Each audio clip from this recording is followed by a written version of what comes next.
They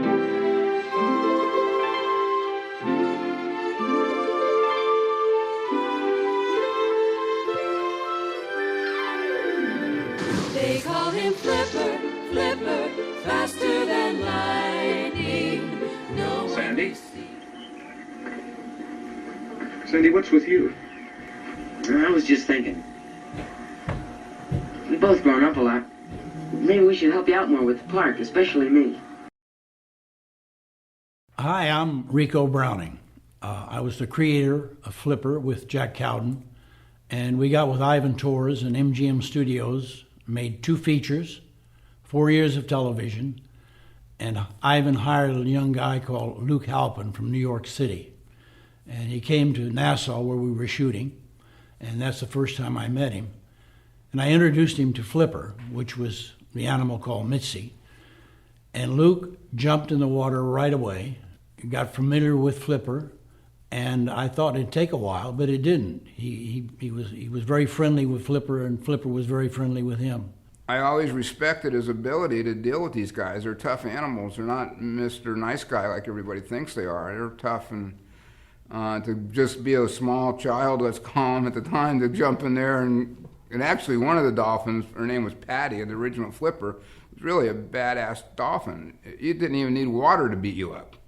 It could be on dry land and beat you up. So I really respect his ability to deal with her. Luke was a very good actor, and most directors didn't have a lot to give input into teaching him to act. He's one of these guys that's dedicated himself to the business 100%. And, you know, from the first time you watch Flipper, the movie, you can see, wow, this is a young kid that's really a great actor. Luke Halpin being a heartthrob is absolutely the funniest thing I ever thought of in my life. He was one of my TV idols, you know, because I just liked that whole Flipper deal.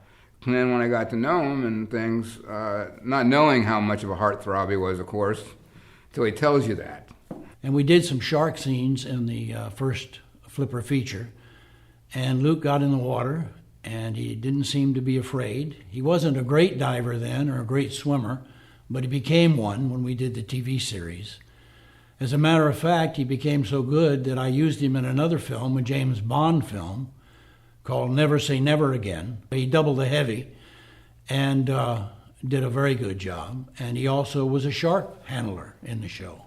Whenever we do any underwater action sequences, it's a lot of preparation and includes everybody maintaining a safe environment on the set, especially with sharks. And it can be sharks, explosives, it could be somebody shooting a spear gun or whatever's going on. Luke is like having another set of eyes, you know, he's always watching out for what's going on. He understands the problems since he's been doing it from a little kid.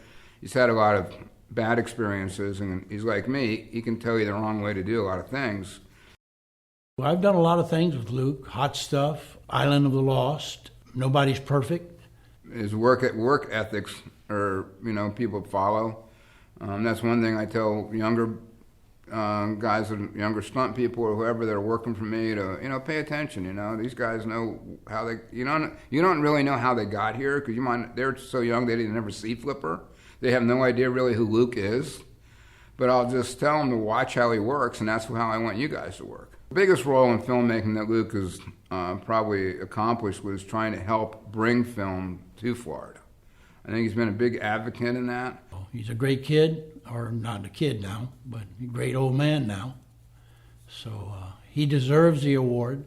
Luke is just one of my best friends in life. You know, he calls me every Valentine's Day to say he loves me, and I do the same. Luke, I'm really happy for this. Couldn't have been given to a better guy. You're following in footsteps of some great people, and I hope to see you soon.